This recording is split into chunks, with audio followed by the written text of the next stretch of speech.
Dear students, बाल विकास विद्या मंदिर coaching के यूट्यूब चैनल पर स्वागत है आपका। आज हम लोग अवतल दर्पण में साबित करेंगे 1/f बराबर 1/v जोड़ 1/u। इसको बोलते हैं हम लोग दर्पण सूत्र, मिरर फार्मूला।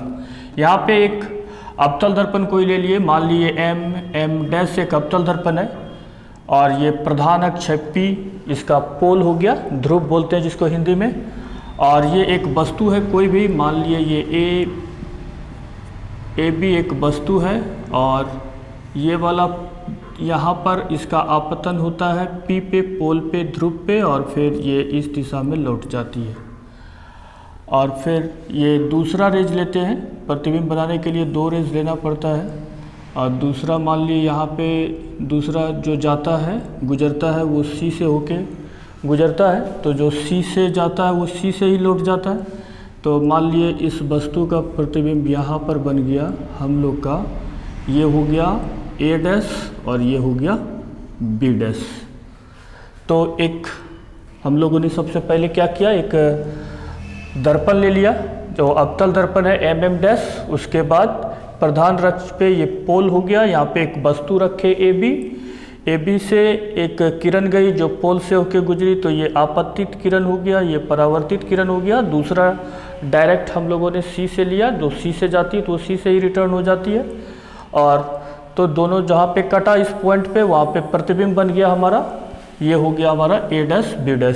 अब हम लोग इसमें इस त्रिभुज को, त्रिभुज ABC और त्रिभुज A'-B'-C में देखते हैं, ये दोनों त्रिभुज में। हम इसको थोड़ा इस तरह से बता देते हैं किस त्रिभुज को सेलेक्ट किए। यहाँ आमने सामने वाला त्रिभुज जो है ये, जिसके बीच में C पॉइंट्स है, तो ये कोण 90 डिग्री हो गया और इसका ये कोण 90 डिग्री हो गया। एक कोण बराबर हो गया और दूसरा ये कोण बराबर हो गया, शीर्षाभिमुख कोण। जब किसी त्रिभुज के, दो त्रिभुज का दो कोण बराबर हो रहा है, एक 90 डिग्री और दूसरा आमने सामने वाला शीर्षाभिमुख कोण, तो ये दोनों त्रिभुज हो गया समरूप त्रिभुज। क्योंकि इनके संग जो है तीसरा कोण तो अपने बराबर हो जाएगा जब दो कोण बराबर हो गया।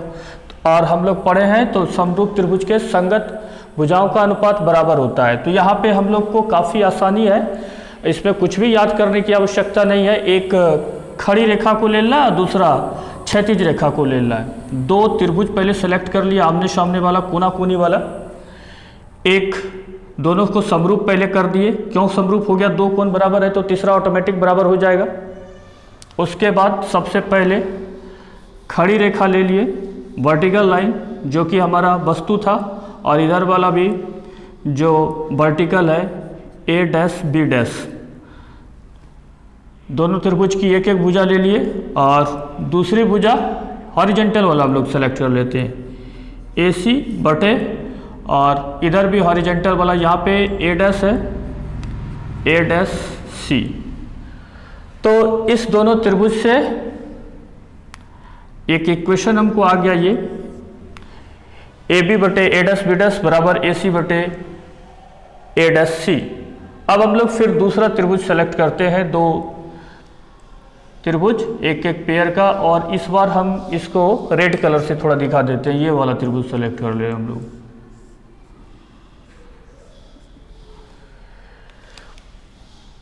वस्तु से पोल तक की, और याद रखने के लिए, और फिर ये प्रतिबिंब से पोल तक की। पहला बीच में C वाला, आमने सामने कोना कोनी वाला, याद रखने के लिए। और दूसरा जोड़ा जो हमने सेलेक्ट किया वो पोल से है, और वस्तु से पोल तक, और प्रतिबिंब से पोल तक, ऐसे याद रख सकते हैं हम लोग। और फिर उसमें यही काम करना है सेम। पहले हॉरिजेंटल, तो हम पहले त्रिभुज का नाम लिख देते हैं, त्रिभुज ABP और त्रिभुज A'-B'-P।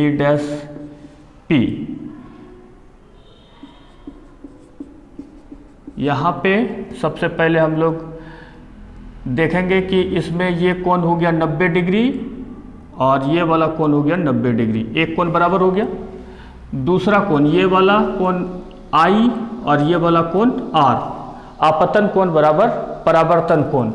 ये वाला यहाँ पे हम थोड़ा बड़ा करके दिखा देते हैं, अगर नहीं दिख रहा है तो फिर I और ये वाला हो गया हमारा आर।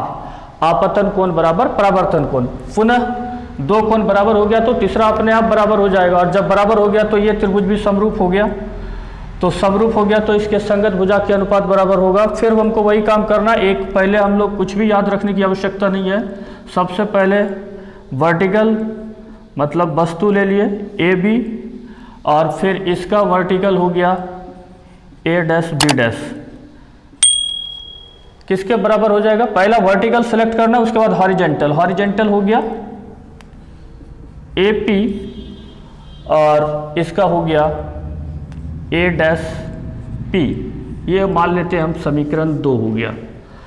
अब समीकरण 1 और 2 से क्या हो जाएगा, ए सी बटे ए डैश सी बराबर, चूंकि इसका लेफ्ट हैंड साइड बराबर है तो राइट हैंड साइड भी बराबर हो जाएगा। यहाँ पे लिख देते हैं समीकरण 1 और 2 से ए सी बटे ए डैश सी बराबर हो गया ए पी बटे ए डैश पी। अब हम लोग थोड़ा चित्र में देख लेते हैं कि क्या है, इसका मान रखना पड़ेगा। ए सी को हम लोग लिख सकते हैं, ये ए सी को लिख सकते हैं हम लोग, जो भी कैलकुलेशन को गणना करते हैं, नापते हैं दूरियां, वो ध्रुव से नापते हैं, तो इसके बीच में ध्रुव है नहीं, तो इसको यहाँ से लेने के लिए हम लोग ए सी को लिख देते हैं, ये पूरा दूरी हो गया P A minus P C, P A minus P C, और A dash C, A dash C कहाँ आया, ये वाला ए डैश सी, इसको लिख देते हैं हम लोग पी सी माइनस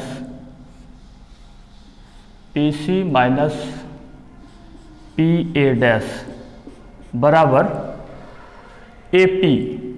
ये तो ए पी तो पी से है ही, इसीलिए इसको हम लोग कोई दिक्कत नहीं होगा लिखने में, और बटे है ये भी पी से है ए डैश पी। अब हम लोग थोड़ा देख लेते हैं, ये पी ए किधर है, पी ए हो गया ये वाली दूरी, ये हो गया पी ए, ये वस्तु दूरी हो गया, और इसको हम लोग U से सूचित करते हैं। हमारी आपतित किरण इधर जा रही है दर्पण की तरफ, और हम लोग उल्टा मापते हैं, ये चिन्ह परिपाटी का नियम है, तो इसीलिए ये हो गया माइनस U। उसके बाद पी ए डैश है, ये प्रतिबिंब दूरी है, हमारा आपतित किरण उधर है और हम लोग नापेंगे उसका उल्टा पी ए डैश, इसीलिए ये भी नेगेटिव हो जाएगा, और प्रतिबिंब दूरी को V से सूचित करते हैं। और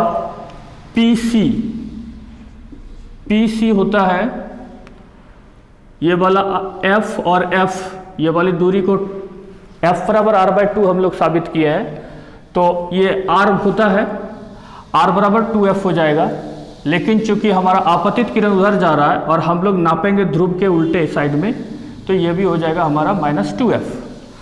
अब इस इक्वेशन में हम लोग यहाँ पे मान रख देते हैं सभी का। पी ए है सबसे पहले, पी ए हो गया -U, फिर पी सी है -2F बटे ये पी सी है -2F, और फिर माइनस है यहाँ चिन्ह, और फिर है पी ए डैश हो गया हमारा -V बराबर ये ए पी या पी ए दोनों बराबर दूरी हो गया, ये हो गया हमारा -U बटे ए डैश पी हो गया -V।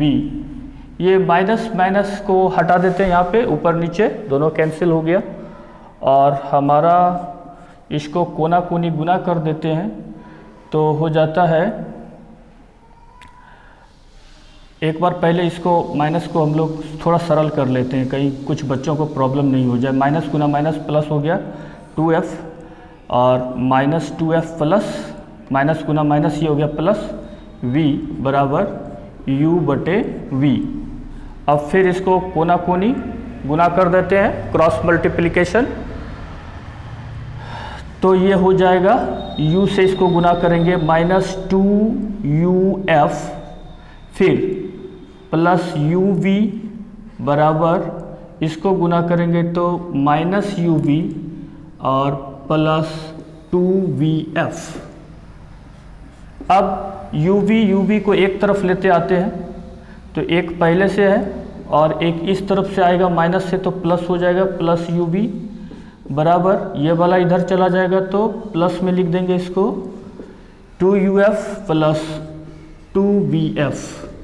दोनों तरफ अब ये एक UV 2UV हो गया और इधर 2 है, इसको कॉमन ले लेते हैं UF प्लस VF। दोनों तरफ है, इसको काट दिए और उसके बाद दोनों तरफ UVF से भाग देने पर इसको लिख भी देते हैं। दोनों तरफ UVF से भाग देने पर